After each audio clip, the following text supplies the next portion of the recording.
নমস্কার বন্ধুরা, কেমন আছো সবাই? আশা করি সবাই ভালো আছো। তো আজকে একটা ভিডিও নিয়ে চলে আসলাম। তো অনেক দিন পরে একটা রান্নার রেসিপি তোমাদের সঙ্গে শেয়ার করছি। তো ভিডিওটা কেউ স্কিপ করো না, সম্পূর্ণ দেখার জন্য অনুরোধ রইল। তো আজকে নিয়ে আসলো, দেখো একদম ছোট ছোট মাছ। তো এই মাছগুলো সবাই চেনো হয়তো, আর যারা যারা না চেনো তোমরা একটু দেখে নাও কিভাবে রান্না করতে হয়। তো তোমাদের দাদাভাই এই মাছগুলো নিয়ে আসলো।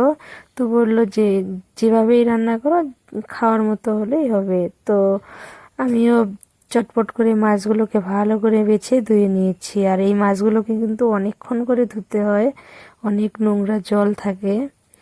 তো এখানে ছিল মূলো, পটল, আলু, দেখো একদম ছোট ছোট করে আমি কেটে নিয়েছি।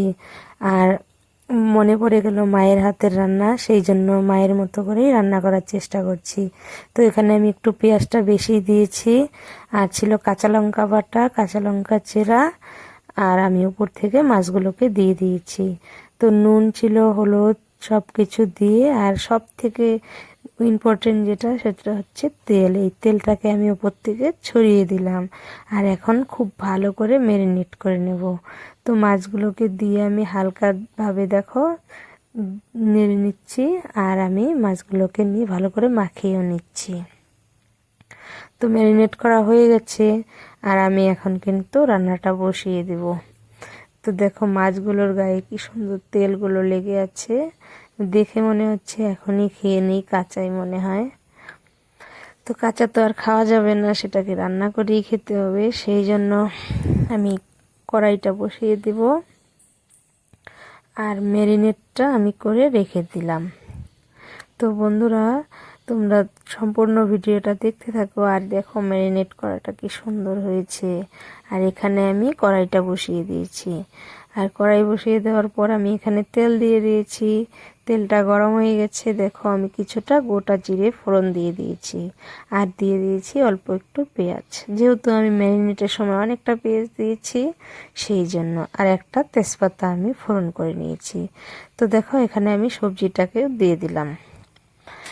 তো এবার হচ্ছে আসল রান্না, তো তোমরা সম্পূর্ণ ভিডিও দেখো।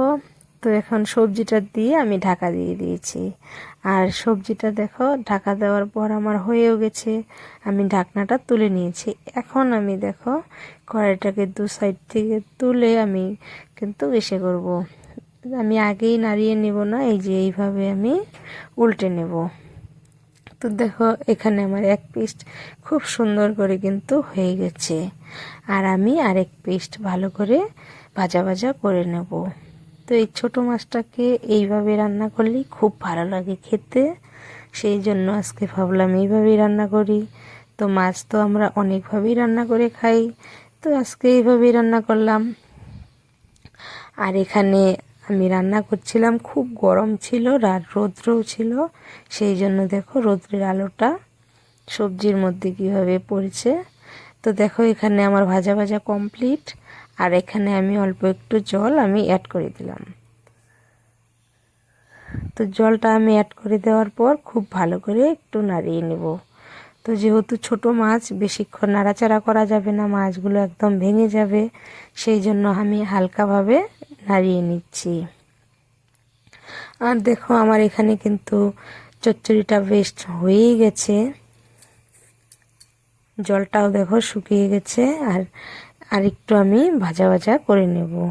তো এখানে আমি একদমই জল রাখবো না, খুব সুন্দরভাবে হয়ে গেছে, আর দেখো তেল ছেড়ে এসেছে। তো ফাইনালি আমার রান্নাটা কিন্তু কমপ্লিট হয়ে গেছে, আর আমি এখানে নামিয়েও নিলাম।